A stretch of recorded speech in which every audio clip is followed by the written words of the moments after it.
Do you know it's story time, story time, story time? Do you know it's story time in our classroom today? So friends, this is the cover of the book we've read 2 times before. Do you remember the title of this story? That's right, the title of this story is Under the Lemon Moon by Edith Hope Fine and illustrated by Renee King Moreno.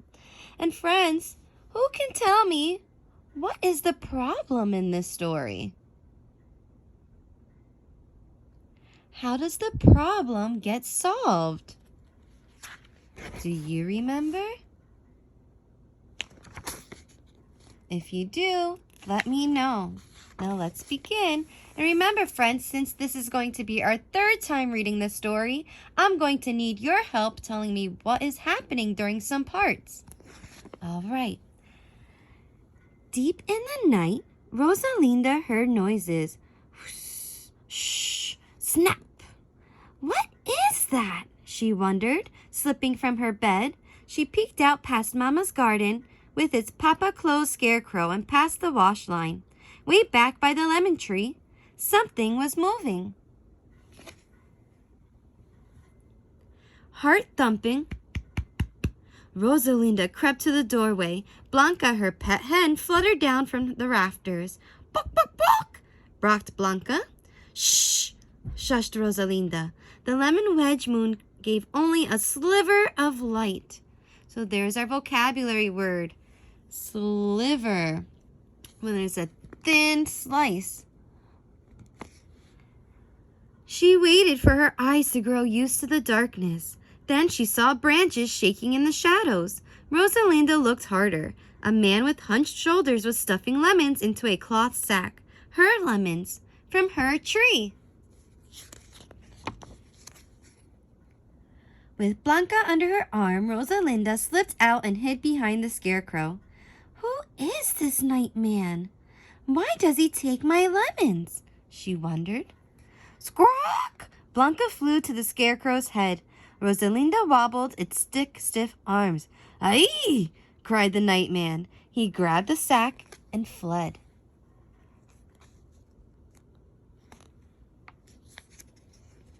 In the morning, Rosalinda touched the stump of a broken branch. Not a single lemon was left on the whole tree. A tear slid down her cheek. Oh, mi arbolito, my little tree. Rosalinda crooned a sad song as Blanca brought along. She loved her lemon tree almost as much as she loved Blanca. Why, Blanca, why did he do this? Rosalinda asked, clutching a bundle of twigs. Blanca's feathers drooped.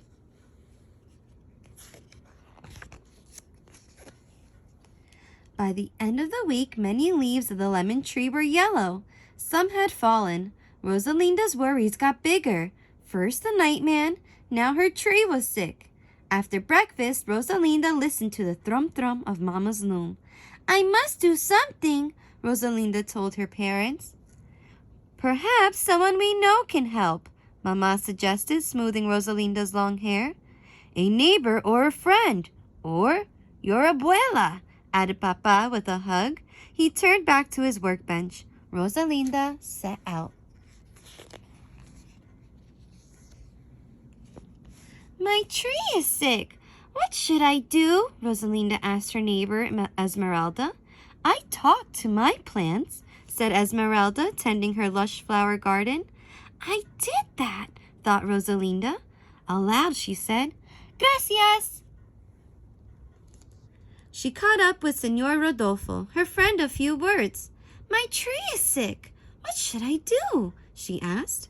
Much water, he said, heading for the nearby mercado, the marketplace. I did that, thought Rosalinda. She remembered the heavy buckets of water she had lugged to her tree. Aloud she said, Gracias. So there's our second vocabulary word, lugged, to carry something heavy. Friends, what is happening here? When Rosalinda arrived at her grandmother's house, Abuela was sitting on her porch in the morning sun.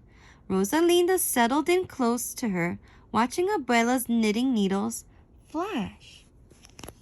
What is happening here with Rosalinda and Abuela? Do you remember what Abuela tells Rosalinda? If you do, let me know. Be back by sundown, called Papa as Rosalinda and Blanca left the house early the next morning. Rosalinda waved. She walked and walked, searching. Blanca poked at her heels. Everywhere they went, Rosalinda called, "Anciana! Anciana!" La anciana did not answer. "Maybe she isn't real," Rosalinda said to Blanca. "Bok!" clucked the hen as if she understood. As the sun slipped down the sky, Rosalinda told Blanca, "We must go home." They circled back through the mercado with its colorful stalls and busy shoppers. Then Rosalinda stopped. "Limones," said a sign on the last stall. Behind a man, a woman rocked a baby. Their two small children played nearby with pebbles. Rosalinda knew this man with hunched shoulders, who was selling lemons. He was the night man, and the lemons were hers. Rosalinda shivered. She and Blanca ducked behind a stall lined with bright marionettes. "It's the night man, with lemons from my tree. Where are you, Anciana?" stammered Rosalinda. She stroked her quivering hen's soft feathers. What is happening here, friends? Do you remember?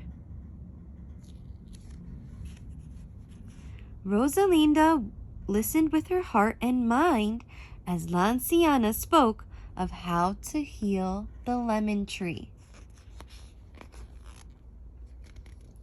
So what does Rosalinda do next? Do you remember?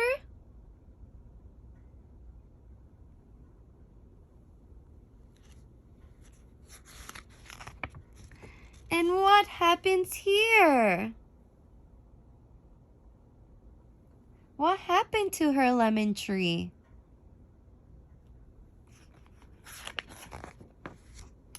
The next morning, Rosalinda told Blanca, "I know what to do." She piled fat yellow lemons into a wooden cart. Blanca perched on the lemon pyramid. Off they went together.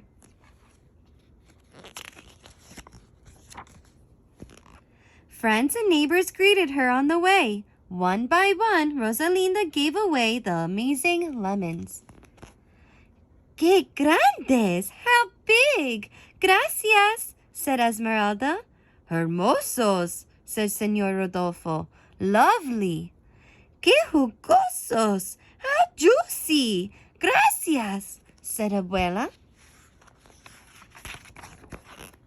When Rosalinda had given away all but one of her lemons, she headed for the last stall of the mercado. Rosalinda stared at the night man, and he stared back. Then her warm hand touched his cold, rough hand, and she gave him her last fat lemon. "Lo siento. I am sorry." The man lowered his eyes. Rosalinda found her voice.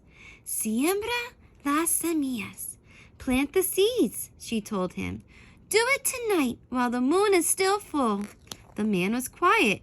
He tilted his head toward his family with their worn clothes and hungry faces. "For you and for them," said Rosalinda. "I will do as you tell me," he said. Rosalinda smiled. With a buck, Blanca flip-flapped into the little cart for the ride back home. She settled in content. Rosalinda felt content too. Except for one fat hen, Rosalinda's cart was empty, but her heart was as full as a lemon moon. The end. So friends, Rosalinda was very kind to the night man, even though he stole her lemons. Would you have been kind and forgiven him? If you have an idea, let me know. And I wonder if others in the village will start sharing their food with one another. What do you think? And what do you think might have happened if La Anciana, the old woman, never showed up? What do you think would happen to Rosalinda's lemon tree if she didn't get the help from La Anciana? If you have an idea, let me know. I hope you enjoyed our third time reading this story, Under the Lemon Moon. Till next time, bye friends!